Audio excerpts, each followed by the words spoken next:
Welcome to AI Therapists, a revolution or risk in mental health. I'm Kangwa Chileshe, a general medical officer in Zambia, currently enrolled in the Health System Science course at the University of Witwatersrand. Today, we are diving into one of the most exciting and controversial developments in healthcare, the rise of AI-powered virtual therapists. Mental health has long been under-resourced, especially in low and middle-income countries like mine.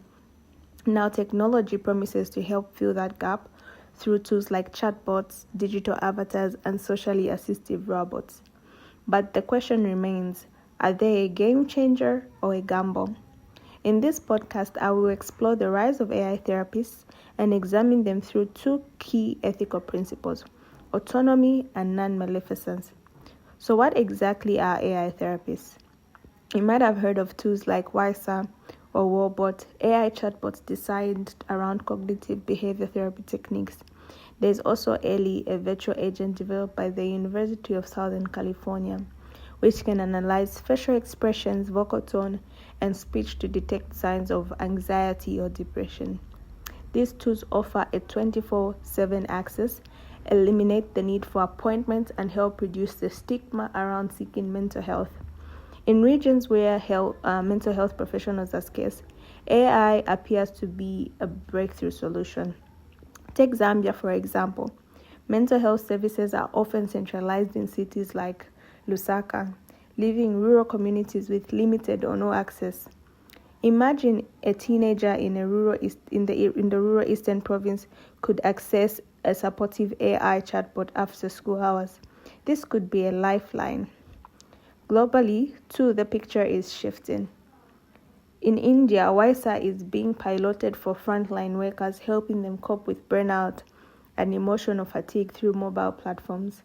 These real-world examples show us how AI may serve as a stopgap where human therapists are few and far between. But it's not that simple. While these technologies can screen for symptoms and simulate supportive conversations, they are not a replacement for trained mental health professionals.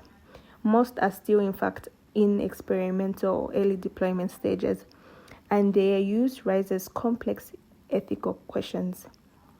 Let's examine these through two key ethical principles: autonomy and non-maleficence. Firstly, autonomy. These tools are meant to empower users, but do people truly understand what they are engaging with?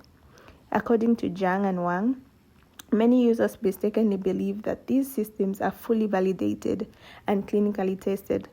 Others might not even realize that their data, which includes emotions, voice patterns, even facial cues, are being continuously monitored and stored.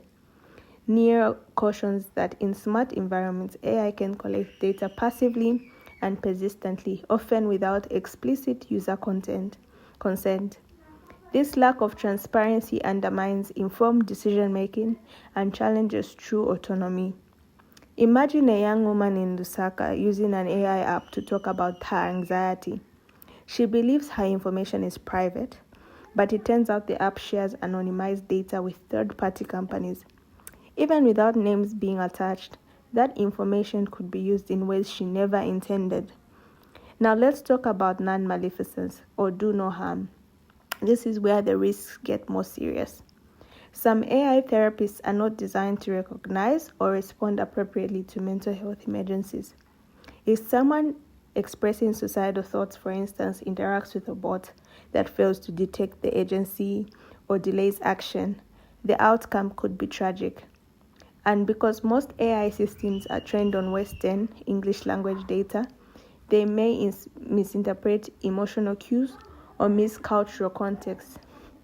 Morley warns that such biases can lead to inappropriate or even harmful responses, especially for users from diverse marginalized backgrounds.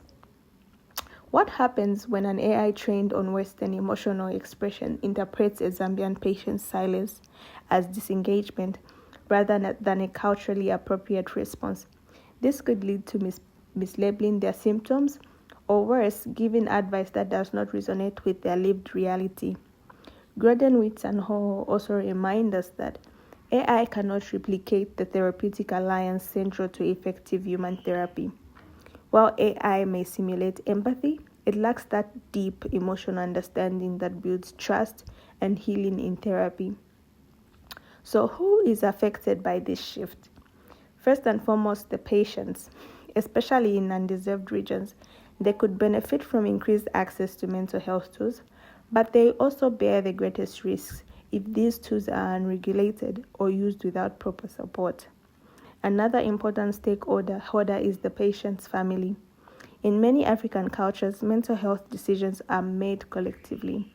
If AI tools do not accommodate this reality, they may not be accepted or trusted.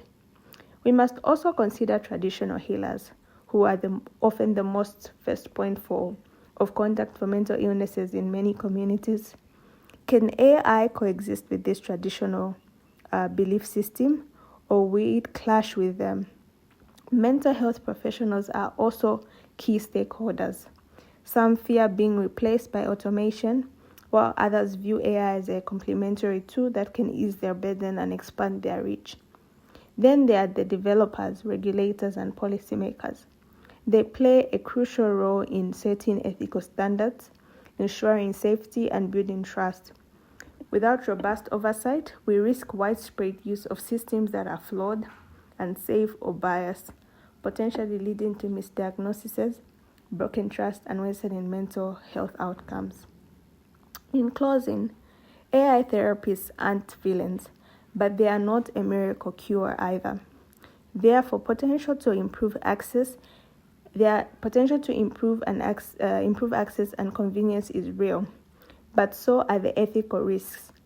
We need strong regulations, rigorous evidence, and clear communication with users. As someone who has worked in under-resourced clinics, I've seen what a difference access to care can make. If AI can help just one more person feel heard, that's worth exploring, but never at the cost of safety or dignity. So what should the future look like? AI could be used to triage patients, giving human therapists more time to assess complex cases. Integration with mobile phones and WhatsApp could make access seamless, but only if the tools support multiple languages and cultural contexts. Research partnerships between universities in the global north and south could help build more inclusive AI trained on diverse populations, not just Western ones. That way we can reduce bias and make tools that actually work in our communities. Most importantly, we must never forget the human side of healthcare. Empathy, trust, and understanding cannot be fully programmed.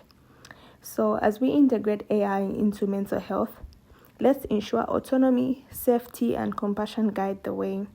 Technology can help us, but only if we use it wisely. Thank you for listening. This has been AI Therapists, Revolution or Risk in Mental Health. I am Kangwa Chileshe. Until next time, stay informed and stay ethical.